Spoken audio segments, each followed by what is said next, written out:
Hi and welcome to CBN4's Primetime News Package for today. I'm your presenter, Aryan Christopher. Let's take a look at the headlines for today.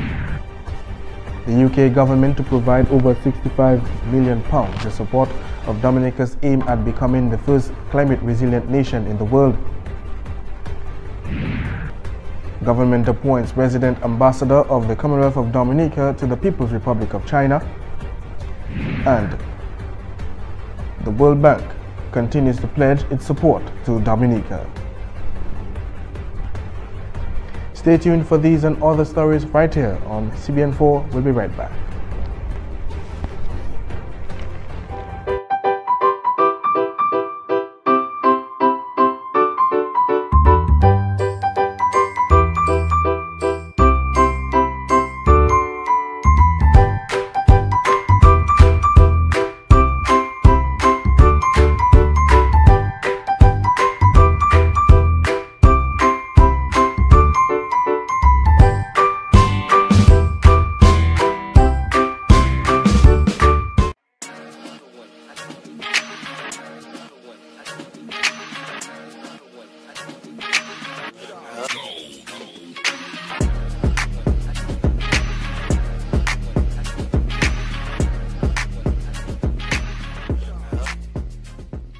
L'année sim tout partout. Attention si vous êtes homme et bien femme. Visitez place santé pour examiner corps. Ça c'est un nick pour yo ouais si l'année pièce moun au lion qui ni maladie TB et bien maladie sexuelle. En compagnie moun qui ni maladie HIV pe ni TB aussi. Savent qui l'année guérison pour TB. Ou ça vivre en bonne santé même si ou ni maladie HIV. Parlez by docteur. Prends responsabilité ou. Aidez du bout de sime maladie TB et HIV. Ou agir tout le monde pour examiner corps yo.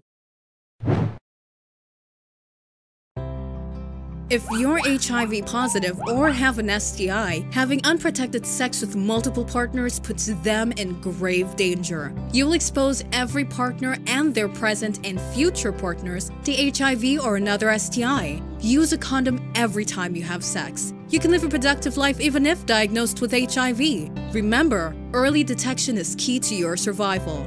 Be responsible, protect yourself and others. Help stop the spread of HIV and other STIs.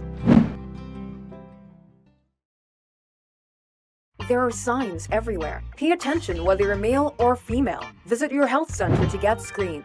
It's a preliminary test to determine if you are exposed to the HIV virus, an STI, or tuberculosis. Some people who are HIV positive also have tuberculosis. Welcome back. This is CBN4's Primetime News Package. First up, the UK government has stated that over the next few years, it will provide over £65 million in assistance to support Dominica in becoming the first climate-resilient country in the world. Colin Wainwright, head of the Department for the International Development and UK Director to CDB, made the announcement at the launching of the Climate Resilient Executing Agency of Dominica. 2015, Tropical Storm Erica caused damage equivalent to around 90% of Dominica's annual GDP. And only 2 years later, with Hurricane Maria, we have seen that figure rise to over 200%. No country, large or small, can be expected to endure these kinds of economic losses. And that is why, with the frequency and intensity of hurricanes only likely to increase, Dominica has recognised it must build back better and develop infrastructure, insurance and other support systems that have a much stronger chance of surviving future storms and disasters. That is also why we commend the vision and aspiration of Prime Minister Skerrit to see Dominica becoming the first climate-resilient country in the world. And we are ready to back this vision with funding. Over the next few years, the UK will provide over £65 million in assistance to support Dominica to do just that.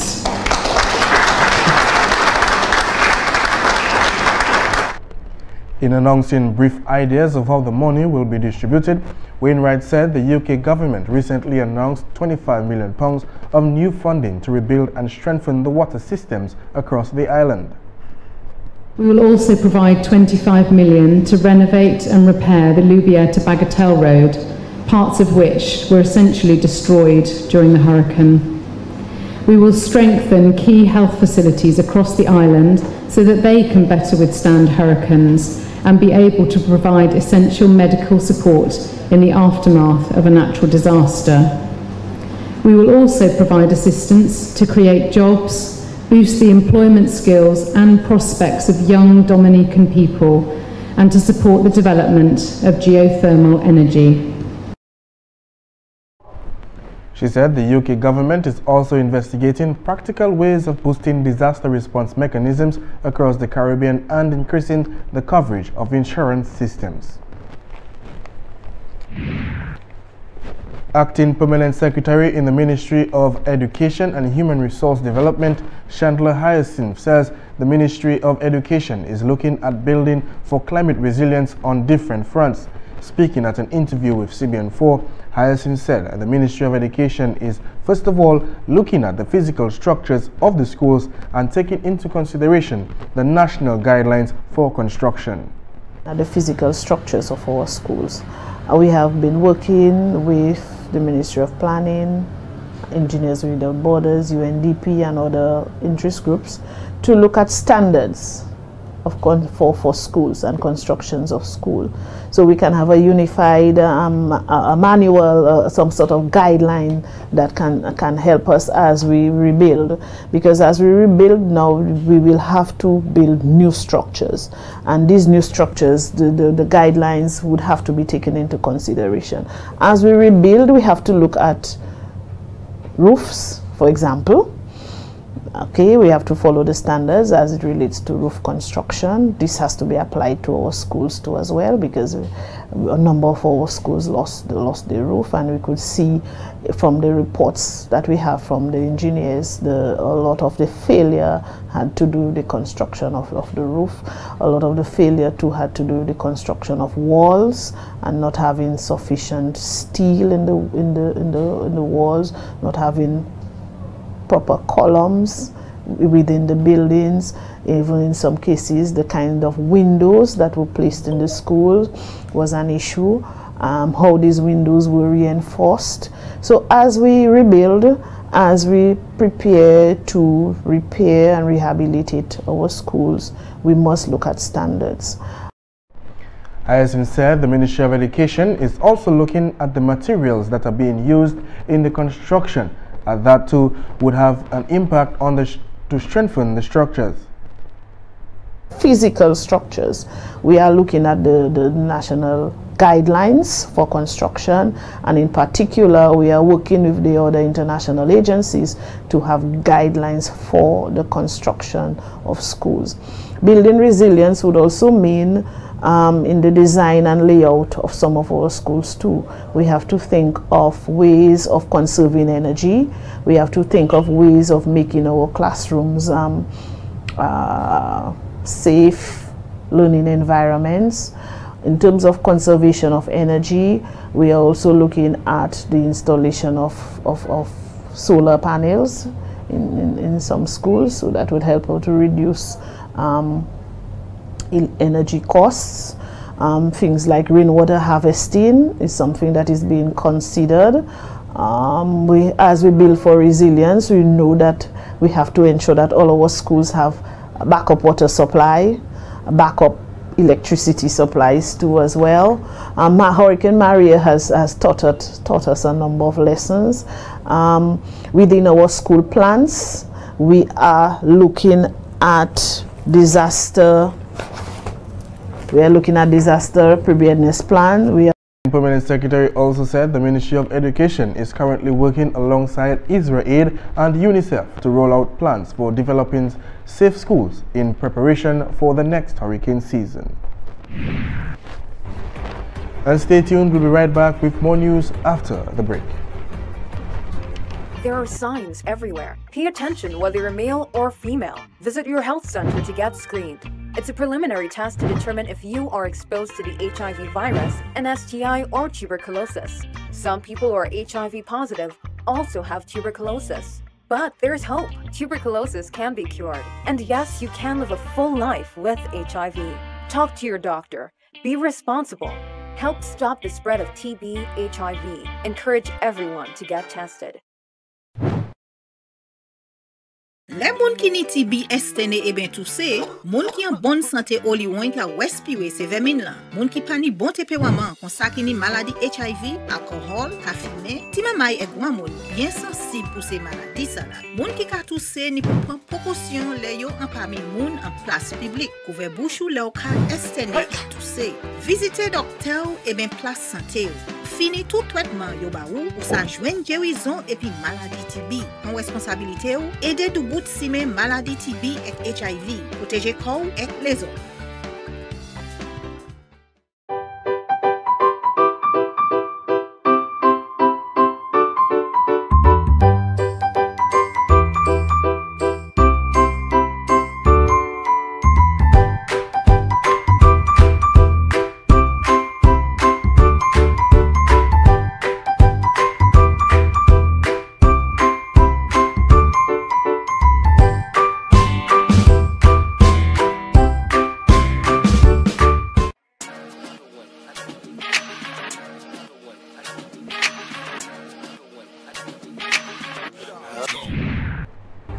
Welcome back.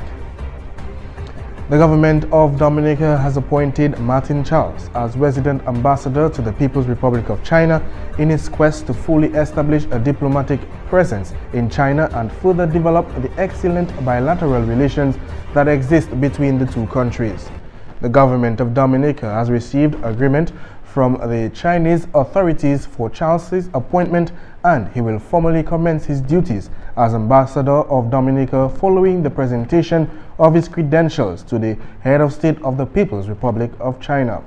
Charles is a qualified life underwriter and presently the agency manager for Clico Life Insurance Company, chairman of the board of directors of the Agricultural Industrial Bank of Dominica, and Trade Investment Commissioner for Dominica. Charles also serves as a member of the board of directors of a number of other institutions in Dominica. As ambassador of Dominica to the People's Republic of China, Martin Charles will work closely with the Ministry of Foreign Affairs and CARICOM Affairs to ensure effective implementation of Dominica's foreign policy with regard to China. Additionally, the ambassador-designate will be charged with the responsibility of representing Dominica's interests as well as the interests of the Dominican nationals residing in the People's Republic of China. The People's Republic of China is one of Dominica's most significant bilateral partners, and diplomatic relations were established between the Commonwealth of Dominica and the People's Republic of China at ambassadorial level almost 14 years ago on March 23, 2004. And the World Bank has pledged its continued support towards the government of Dominica. Operations officer at the World Bank, Carleen Francis, announced that the World Bank has been and continues to be a friend and partner of the government of Dominica for many years. She said that after the passage of Hurricane Maria, the World Bank had a high-level delegation deployed to Dominica. Francis said the World Bank was one of the first to respond to Dominica after the storm and met with Prime Minister Roosevelt Skerrit to express their support and to start planning assistance for Dominica's recovery efforts. Convey to this gathering the World Bank's highest level of commitment to assist the government and the people of Dominica to rebuild Dominica as the first climate resilient nation. This is consistent with the bank's strategic focus on resilience, which is documented in our regional partnership strategy for Dominica and the OECS Islands. The World Bank rapidly responded to the government of Dominica's request to coordinate a post-disaster needs assessment in conjunction with the UN, the ECCB, the CDB, and the European Union. Francis said the swift and well-coordinated response by the development partners is the best practice example. And also in the news, a student of the Castleboro Secondary School and another from the Dominica Grammar School are through to the finals of the Flow Ultimate Football Experience, the skills competition scheduled for Trinidad and Tobago from March 23rd to 25th, 2018. 13-year-old Adriel Lawrence of the Castleberry Secondary School outperformed his fellow footballers in the 12 to 13 age category to secure the first spot in the final two, while 15-year-old Jamal Augustine, who also represented Harlem Sports Club, emerged on top of the 14 to 16 age group. 42 up-and-coming youth footballers between the ages of 12 and 16 showed up at the Windsor Park Sports Stadium on Saturday to participate in the skills and small-sided games created by Manchester United Schools Program's head coach Mike Neary. Local coaches put the young footballers through the paces at the Windsor Park Sports Stadium in a series of challenges that tested their dribbling, short passing and control skills. Their attitude towards the game and competitive spirit was also placed under scrutiny. The talented footballers were chosen by their clubs and/or school coaches through guidance from the local football association. The support from the DFA was critical to the successful staging of Saturday's event, and President Glenn Etienne commended Flo for this major initiative, which helps support the development of football in Dominica through the cultivation of the football skills on the island. Let me just first of all take this opportunity to thank Flo for partnering with the DFA in this special event. And it's a very special event because why? It's about development. And nothing can be better in football than development. And if your programs in development are not where it should be, it actually retards your whole program of football and getting to the top. I want to say that because most of the young persons here are persons watching television day in, day out, and I think they have some top fans like Ronaldo, Messi, and their ultimate goal one day is to be a professional footballer. So I think the onus now is on the participants here. Yet it might be difficult, 40-something, to select two, but nevertheless, at least there's going to be opportunity for two persons to go to Trinidad and then move on to Manchester for the second leg. And stay tuned, we'll be back with more news coming up after the break.